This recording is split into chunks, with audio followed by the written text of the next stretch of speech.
दोस्तों, legal and legal में एक बार फिर से आपका स्वागत है।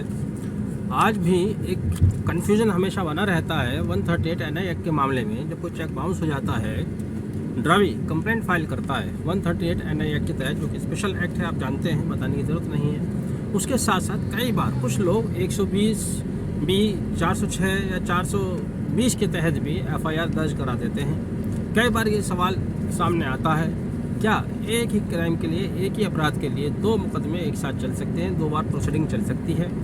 ऐसा ही एक मामला हाल ही में सुप्रीम कोर्ट के समक्ष आया, जिस पर अभी भी अंतिम रूप से कोई निर्णय नहीं लिया गया, लेकिन जल्द ही इस पर स्थिति स्पष्ट हो जाएगी, क्योंकि सुप्रीम कोर्ट की 2 जजेस की बेंच ने इस पर अपना निर्णय देने से मना कर दिया और इसको लार्जर बेंच को सौंप दिया है।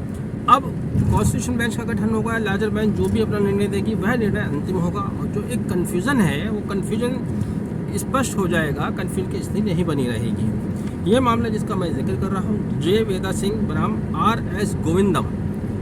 जे वेदा सिंह, जिन्होंने हाईकोर्ट मद्रास के एक आदेश को चैलेंज किया इस प्रेजेंट अपील के तहत सुप्रीम कोर्ट के समक्ष। हाईकोर्ट मद्रास ने क्रिमिनल प्रोसीडिंग जो कि सेक्शन 420, 406, 120B और सेक्शन 34 के तहत चल रही थी, उसको क्वैश कर दिया था, क्योंकि RM गोविंदम ने जे वेदा सिंह को कुछ चेक्स दिए थे, वो चेक बाउंस हुए। जे वेदा सिंह ने इनके खिलाफ 138 NI एक्ट के तहत कंप्लेंट फाइल की। कंप्लेंट चल ही रही थी, इसी दौरान इन्होंने अपोजिट पार्टी के विरुद्ध एक 406, 420 का मुकदमा और दर्ज कराया। इस मुकदमे में संज्ञान लिया गया, जांच चल ही रही थी। तभी RM गोविंदम हाई कोर्ट गए, वहाँ उन्होंने अपील फाइल की, उनकी अपील स्वीकार की। अपील स्वीकार करते हुए 406, 420, 120B की प्रोसीडिंग्स को 482 CRPC के तहत क्वैश कर दिया गया।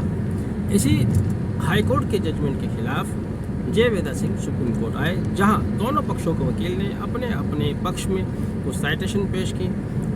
अपीलांट का कहना था कि इससे पहले इस तरह के मामले सामने आए हैं, जब एक साथ 2 केसेस चले हैं, 2 प्रोसीडिंग चली हैं। चूँकि भले ही इवेंट एक है, घटना एक है, लेकिन अपराध 2 हुए हैं। एक 138 NI एक्ट के तहत चेक बाउंस होने का मामला हुआ। दूसरा उन्होंने कहा कि 406, 420, क्योंकि उन्होंने फ्रॉजरी की है, धोखा दिया है, धोखे में रखा है, ये एक अलग अपराध घटित हुआ, तो दोनों की प्रोसीडिंग साथ साथ चल सकती है। वहीं रेस्पोंडेंट के वकील का कहना था कि इस तरह के केस में ये कार्रवाई 300 सब सेक्शन 1 से बाहर है। CRPC की धारा 300 सब सेक्शन 1 कहती है कि यदि एक अपराध में एक बार किसी को कन्विक्शन या एक्विटल हो चुका है, तब उसी में दूसरी कार्रवाई साथ साथ नहीं चल सकती।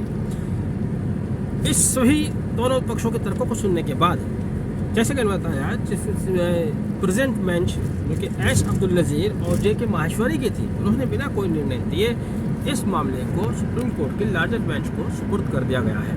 अब सुप्रीम कोर्ट की लार्जर बेंच जो भी निर्णय देगी वो एक नए कानून के रूप में, नए दिशा निर्देश के रूप में सामने आएगा।